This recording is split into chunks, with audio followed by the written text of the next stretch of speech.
नमस्ते प्यारे बच्चों, स्वागत है आपका रामरूप शर्मा चैनल पर। मैं हूं रामरूप शर्मा और मैं आपके लिए यहाँ पर टर्म वन के लिए मैथमेटिक्स के टोटल फॉर्मूले एक सीट पे लेके आया हूँ। तो इस सीट को आप कभी भी देख सकते हैं मेरी वीडियो के थ्रू। वीडियो को शेयर जरूर कर दीजिएगा ताकि सभी बच्चों को फायदा हो। टर्म वन के लिए सीबीएसई बोर्ड के लिए जो 7 चैप्टर हैं आपके, उनके सारे के सारे फॉर्मूले मैं यहाँ पर लेके आया हूँ। ठीक है ना। तो सबसे पहले हम सबसे आसान चैप्टर से स्टार्ट कर देते हैं और सबसे आसान चैप्टर का नाम आसान नहीं कहना चाहिए, ध्यान रखना है। लापरवाही यहाँ पर बिल्कुल मत बरतना, क्योंकि प्रोबेबिलिटी में मार्क्स आने की भी प्रोबेबिलिटी होती है। प्रोबेबिलिटी का एक ही फॉर्मूला है, favourable outcome upon total outcome, क्योंकि क्लासिकल प्रोबेबिलिटी हम पढ़ रहे हैं। और किसी इवेंट के होने की प्रोबेबिलिटी प्लस उस इवेंट के ना होने की प्रोबेबिलिटी की वैल्यू 1 होती है। यानी कि इसको हम ऐसे भी लिख सकते हैं कि P E is equal to 1 minus P not E, या फिर हम लिख सकते हैं P not E is equal to 1 minus P ई।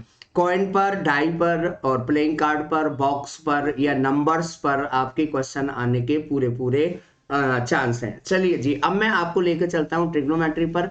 तो ट्रिग्नोमेट्री के राइट एंगल ट्रायंगल पे चलती है। जो आपका रेफरेंस एंगल है उसके सामने वाली साइड को पी कहते हैं। साइन और कॉसेक, कॉस और सेक, इनके मैंने रिलेशन बनाए हैं कि ट्रायंगल की साइड्स के साथ में, और टेन कॉट इसके साथ साथ में ये है आपके इक्वेसेंट रेशियो रिलेशन, कॉट थीटा और साइन थीटा का। कॉसेक, सेक, टेन ये आपस में इनवर्सली प्रोपोर्शनल होते हैं।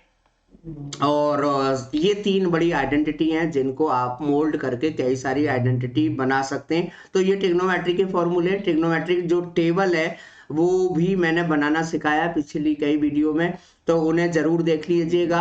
अब उसके बाद में जो ट्रायंगल पर आ जाते हैं, तो ट्रायंगल में तीन बड़ी थ्योरम है। एक है बीपीटी थ्योरम, एक है पाइथागोरस थ्योरम और एक है बच्चों area of ratio of triangle की थ्योरम। ध्यान रखना है, थ्योरम तो आपकी ऑब्वियसली नहीं आएगी, लेकिन थ्योरम का कोई पार्ट यहां से आपको एमसीक्यूज में पूछा जा सकता है, इसलिए थ्योरम को एक बारी जरूर देख लीजिएगा। सिमिलरिटी से क्वेश्चन आपको आएंगे, इनके बेस पर क्वेश्चन आपको आएंगे, है ना। थ्योरम का छोटा सा पार्ट पीस उठाकर, यानी कि दो ट्रायंगल सिमिलर कर दिया और बोल दिया कि इसका और इसका रेशियो किसके और किसके रेशियो के इक्वल होगा, तो वो तभी पॉसिबल है जब आप थ्योरम को प्रूव कर लेंगे।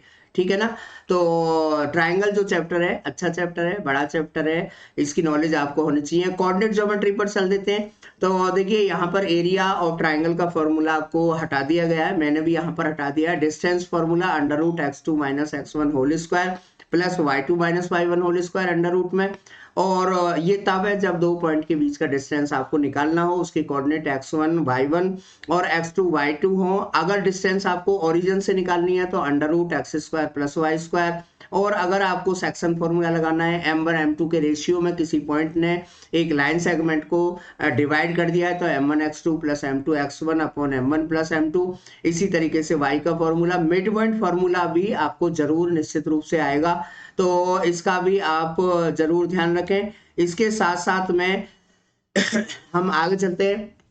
जो पॉलिनोमियल है मेनली आपका क्वाड्रेटिक पॉलिनोमियल है, और वहां पर आपको जीरोस निकालने के लिए आ सकते हैं। सम ऑफ जीरो का रिलेशन होता है माइनस बी अपॉन ए, और product of zeros C upon A होता है। और अगर हमें जीरोस का सम दिया हुआ है या जीरोस भी दिए हुए हैं और सम और प्रोडक्ट हम निकाल भी सकते हैं, तो उस क्वाड्रेटिक पॉलिनोमियल को बना सकते हैं x square minus alpha plus beta into x plus alpha beta से। फंडामेंटल थ्योरम से क्वेश्चन आपको आ सकता है कि किसी भी कंपोजिट नंबर को प्राइम नंबर्स में तोड़ा जा सकता है, उसका जो सीक्वेंस है वो कैसा भी हो सकता है, और दो नंबर का जो प्रोडक्ट है उन दोनों नंबर के एचसीएफ और एलसीएम के बराबर होता है। और डिविजिबिलिटी जो है वो आपसे वहां से क्वेश्चन जरूर आएगा, डेसिमल्स आपसे पूछा जा सकता है। तो इसे भी याद रखें कि अगर डिनोमिनेटर, सबसे पहले को प्राइम बना लेना भाई, और डिनोमिनेटर अगर 2 और 5 की फॉर्म में आता है तो ओब्वियसली वो टर्मिनेटिंग है, अगर नहीं आता है तो नॉन टर्मिनेटिंग बट रिकरिंग है, रिपीटिंग है, इरेशनल बिल्कुल भी मत लिख देना। ठीक है। अगर हम चैप्टर 3 पर आ जाते हैं बच्चे, तो चैप्टर 3 जो है यानी कि linear equation in two variable, वहां पर आपका नेचर से क्वेश्चन जरूर आएगा, a1/a2, b1/b2, c1/c2। तो ये टेबल आप अच्छे तरीके से समझ लीजिएगा। अब देखिए एक छोटा सा चैप्टर है जिसके फॉर्मूले बहुत ज्यादा है और जिसका नाम है एरिया रिलेटेड टू सर्कल। हालांकि कुछ वही फॉर्मूले जो फॉर्मूले आप 7th 8th से पढ़ते आए। Area of circle pi r square होता है, area of semi circle half pi r square होता है, circumference of circle 2 pi r होता है और circumference of semi circle pi r plus 2 r होता है। ठीक है ना। क्वाड्रेंट का एरिया 1/4 पाई आर स्क्वायर होता है और रिंग का जो एरिया है, ये रिंग का एरिया आ सकता है आपको, हालांकि 7th 8th में भी ये काफी प्रैक्टिस में आ जाता है, वो होता है pi r square minus r square. और length of arc θ/360 pi r, area of sector θ/360 pi r square. अब देखिए सेक्टर ये माइनर है ना, और एरिया ऑफ सेगमेंट भी जो होता है वो area of sector minus area of triangle होता है। ट्राइंगल का एरिया हम दो तरीके से निकाल सकते हैं, क्योंकि 120 डिग्री को अलग कर दिया गया है, सेंट्रल एंगल को 90 डिग्री और 60 डिग्री पर ही आएगा। तो अगर 90 डिग्री है तो हाफ और आर स्क्वायर होगा formula, half into base into height, base और हाइट दोनों आर आर हो जाएंगे। और अगर इक्विलेटरल ट्राइंगल है तो √3/4 आर स्क्वायर होगा, है ना। माइनर सेक्टर का फॉर्मूला अगर आपको निकालना है तो सॉरी माइनर सेक्टर का फॉर्मूला तो है ही सीधा, अगर मेजर सेक्टर का एरिया निकालना है तो pi r square minus area of minor sector. और अगर हमें मेजर सेगमेंट का एरिया निकालना है तो पाई आर स्क्वायर और minus area of minor segment. तो ये फॉर्मूले मैंने दिए हैं। ये चैप्टर मान लो 1 मान लेता हूँ, ये 2 मान लेता हूँ, ये 3 है सपोज करिए, ये 4 है और ये आपका हो जाएगा 5 और ये हो जाएगा 6 और ये 7 और ये 8 चैप्टर्स आपके टर्म 1 में हैं। तो इसको जरूर रखिए, बच्चों को, दूसरे बच्चों को भी शेयर करिए, मेरे साथ जुड़े रहिए।